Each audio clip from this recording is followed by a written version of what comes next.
ನಾನು ಚಾಕ್ಲೇಟ್ ಮಾಡೋದು ಹೇಗೆ ಅಂತ ತೋರಿಸ್ತಾ ಇದ್ದೀನಿ, ಬನ್ನಿ. ಇದು ಚಾಕ್ಲೇಟ್ ಕಾಂಪೌಂಡು. ಅದ್ರ ಒಳಗಡೆ ಈ ತರ ಬ್ಲಾಕ್ ಇರುತ್ತೆ. ಇದನ್ನ ಪೀಸಸ್ ಆಗಿ ಕಟ್ ಮಾಡ್ಕೊಂಡಿದ್ದೀನಿ. 2 ಟೈಪ್ಸ್ ಇದೆ. ಇದು ಡಾರ್ಕ್ ಕಾಂಪೌಂಡು ಮತ್ತೆ ಇದು ಮಿಲ್ಕ್ ಕಾಂಪೌಂಡು. ಡಾರ್ಕ್ ಚಾಕ್ಲೇಟ್ನ 2 ಬ್ಲಾಕ್ ತಗೊಂಡಿದ್ದೀನಿ, ಮತ್ತೆ ಮಿಲ್ಕ್ ಚಾಕ್ಲೇಟ್ನ 1 ಬ್ಲಾಕ್ ತಗೊಂಡಿದ್ದೀನಿ.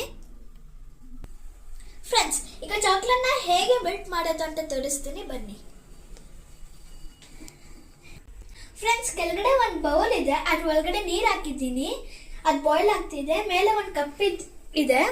ಸೊ ಆ ಕಪ್ ಒಳಗಡೆ ನಾನು ಚಾಕ್ಲೇಟ್ಸ್ ಹಾಕ್ತೀನಿ. ಚಾಕ್ಲೇಟ್ಸ್ ಇದ್ರ ಒಳಗಡೆ ಹಾಕ್ತಿದ್ದೀನಿ. ಫ್ರೆಂಡ್ಸ್, ಇದು ಮೀಡಿಯಂ ಫ್ಲೇಮಲ್ಲಿ ಇರಬೇಕು, ಹೈ ಫ್ಲೇಮಲ್ಲಿ ಇರಬಾರ್ದು, ಮತ್ತು ಲೋ ಫ್ಲೇಮಲ್ಲೂ ಇರಬಾರ್ದು.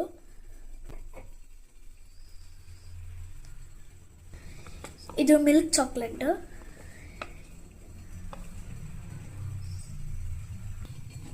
ಫ್ರೆಂಡ್ಸ್, 3 ಸ್ಪೂನಲ್ಲಿ ಮಿಕ್ಸ್ ಮಾಡಬೇಕು. ಇದನ್ನು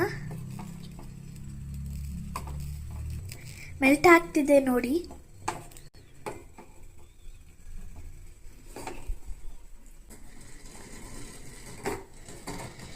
ನೋಡಿ, ಮೆಲ್ಟ್ ಆಗಿದೆ. ಫ್ರೆಂಡ್ಸ್, ನೋಡಿ, ಇದು ಫುಲ್ ಮೆಲ್ಟ್ ಆಗಿದೆ, ಫುಲ್ ಸಿಲ್ಕಿ ಆಗಿದೆ.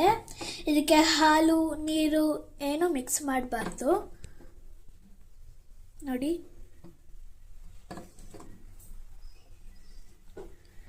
ಫ್ರೆಂಡ್ಸ್, ಇದನ್ನ ಮೋಲ್ಡ್ ಒಳಗಡೆ ಹಾಕಬೇಕು. ಈ ಚಾಕ್ಲೇಟ್ ಮೆಲ್ಟ್ ಆಗಿರೋದು ಮೋಲ್ಡಲ್ಲಿ ಹಾಕ್ತಿದ್ದೀನಿ.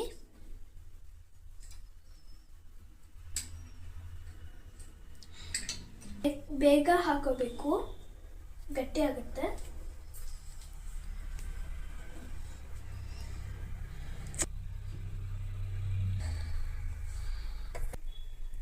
ಫ್ರೆಂಡ್ಸ್, ಇದು ನಾ ಫಿಲ್ ಮಾಡಿದ್ದೀನಿ.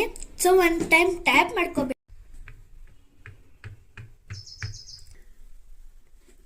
ಈ ಮೋಲ್ಡ್ನ ಫ್ರಿಜ್ಜಲ್ಲಿ ಇಡಬೇಕು 2 hours. ಫ್ರೆಂಡ್ಸ್, ಈಗ ಫ್ರಿಜ್ಜಲ್ಲಿ ಇಟ್ಟಿದ್ದೀನಿ ಚಾಕ್ಲೇಟ್ಸ್ನ. ಅದು ಗಟ್ಟಿ ಆದಮೇಲೆ 2 hours ಆದಮೇಲೆ ನಿಮಗೆ ತೋರಿಸ್ತೀನಿ ಯಾವ ಶೇಪಲ್ಲಿ ಬಂದಿದೆ, ಹೆಂಗೆ ಬಂದಿದೆ ಅಂತ. ಸೊ ಈಗ ಚಾಕ್ಲೇಟ್ಸ್ ರೆಡಿ ಆಗಿದೆ. ಈಗ ಓಪನ್ ಮಾಡಿ ತೋರಿಸ್ತೀನಿ, ಬನ್ನಿ.